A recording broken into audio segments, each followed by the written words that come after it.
Hello everyone!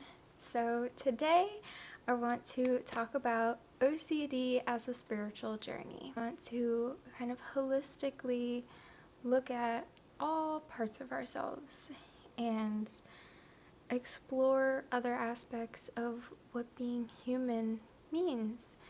And as individuals with OCD can maybe start as one thing and spread and affect every area of our lives. Holistic healing is whole person healing, is addressing emotional, physical, mental, social, spiritual, and intellectual areas.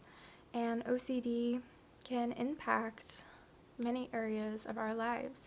OCD impacts us mentally, it impacts us emotionally, it can have impacts on our health, our physical body, our physical health. It can impact how we interact with other people, how we connect to other people. It can affect us socially.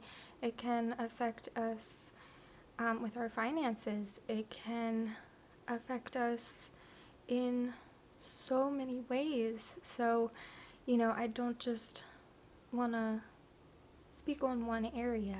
I know I'm not the only one searching and trying to figure out and understand and just bring a whole person perspective, trying to integrate, trying to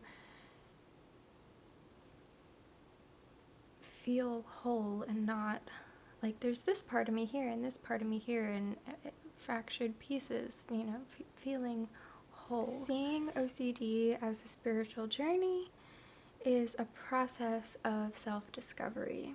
Seeing OCD as a spiritual journey is making meaning out of our pain.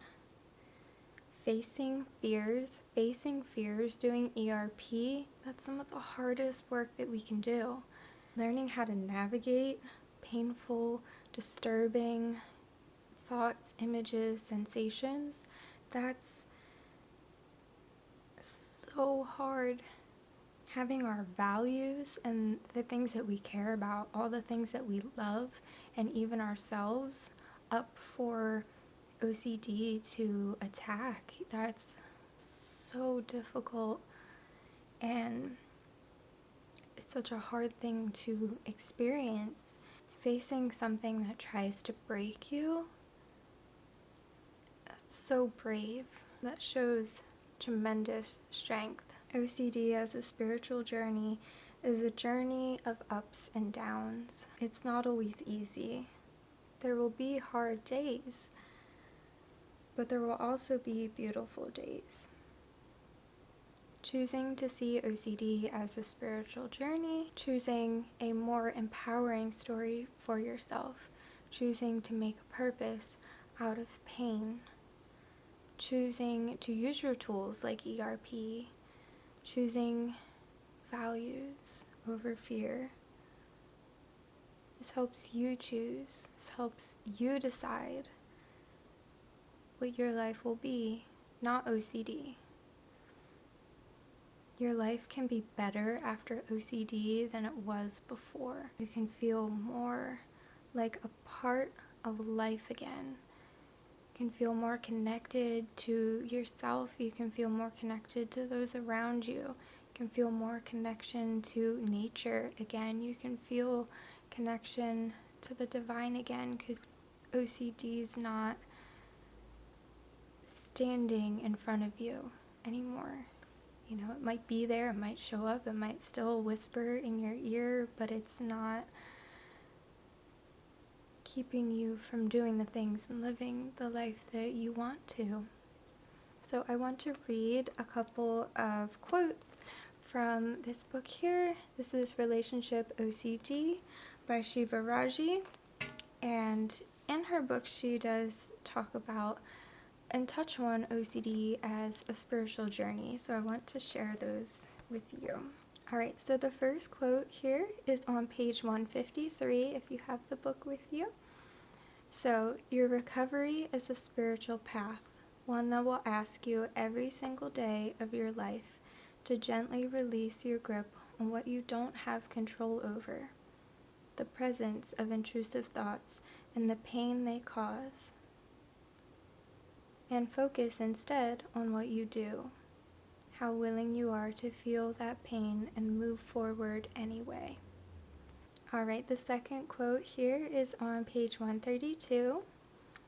In her book, she says, ROCD, which stands for Relationship OCD, but this book is so great you can use it for any subtype of OCD. So I'll just say, OCD might not have been the challenge you wanted or ever expected, but here it is, the call of a lifetime, a portal beckoning you to be braver than you ever imagined, to fully engage in the human experience.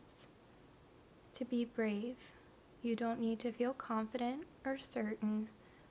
You only need to allow fear to exist and be willing to move forward anyway. So that was, again, from Relationship OCD, book by Shiva Raji. So yeah, I want to explore seeing OCD as a spiritual journey. And I also want to say I'm not a mental health professional, and I do encourage you to go to therapy, seek a professional, seek someone that is specialized in OCD treatment, do ERP, Let's also be mindful as well that we're not using OCD as a spiritual journey and overly searching and overly trying to answer questions, and this searching can also be never ending and can also lead into compulsive territory. So, and I know I've gotten there, but I've also really benefited from the things that I've learned. So let's just bring some mindfulness in and make sure we're not trying to relieve our distress and anxiety. And if we are, let's just take a step back and maybe come back to these ideas later. Do some ERP, take care of yourself, and explore these ideas later if you would like. And I realize that this topic can be triggering, especially if you've struggled with themes of religious OCD, moral OCD, scrupulosity. I definitely have, and that's been a journey as well to navigate and to try to bring healing and understanding to those things and that hurt, that deep hurt that you feel. So, but yeah, I really wanted to kind of share OCD as a spiritual journey. But yeah, there's a lot that I want to share, and I'm excited. Thank you. Bye.